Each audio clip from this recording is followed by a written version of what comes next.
Some do's and don'ts, I would say, please wear pants. I know, that that's been like a crazy trend. You never know when you have to stand up, even if it is just creating content, especially if you're doing anything live, like if you're doing a YouTube live or anything, please, please, please wear pants. You just don't know what could happen and you could forget and make a mistake. There are some general tips that you could give anyone on how to present yourself with styling and branding for your YouTube videos, for your business. What would you say for that? If you're someone who would never, ever, ever, ever wear a blazer, like this is just not you, but you're like, oh, I think that's what I'm supposed to do because, hey, I'm a business owner. I kind of see some people wearing it, but it's not you. You're not going to have that vibrance, that realness, that excitement, that presence that you would have if you would have picked a piece that you normally would have worn that you feel good and confident in. I always kind of give those parameters for picking out clothes, like really run it through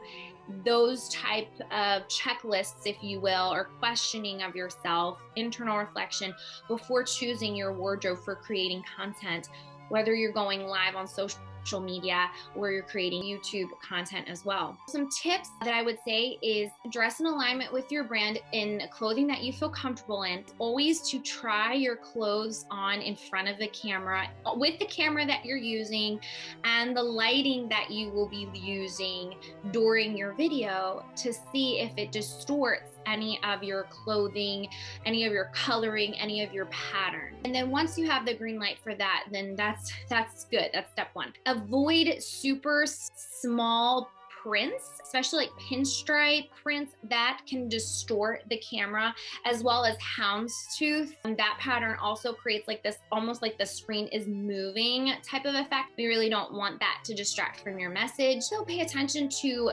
blacks and whites, the coloring specifically, and how that can distort the lighting. Always try it on first with your undertone, so it can kind of wash you out sometimes or really make it very white and bright on the screen, and that's distracting. Make sure whatever you're wearing is very polished and clean, so like wrinkle free, lint free. You want to make sure your buttons are buttoned, your lapels, if you're a gentleman or a woman who's wearing a blazer, you want to make sure that your lapels are in place. You want to make sure that the shoulders in your blazers fit you well.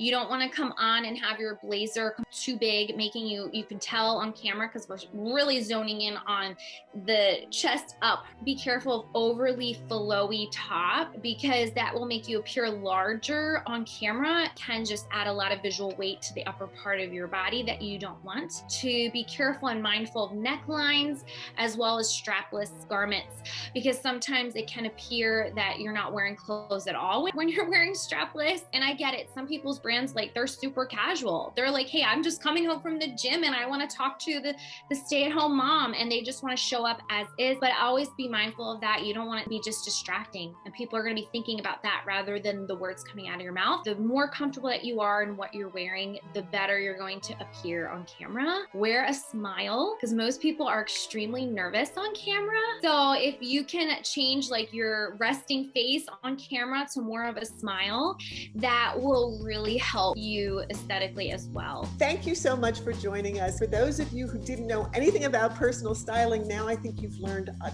ton and understand the value of branding, and especially for YouTube. You always want to show up as the best you. I'm Sheri Barbera. This is zazoome, YouTube for Business to boost your income, influence, and impact. So important with YouTube.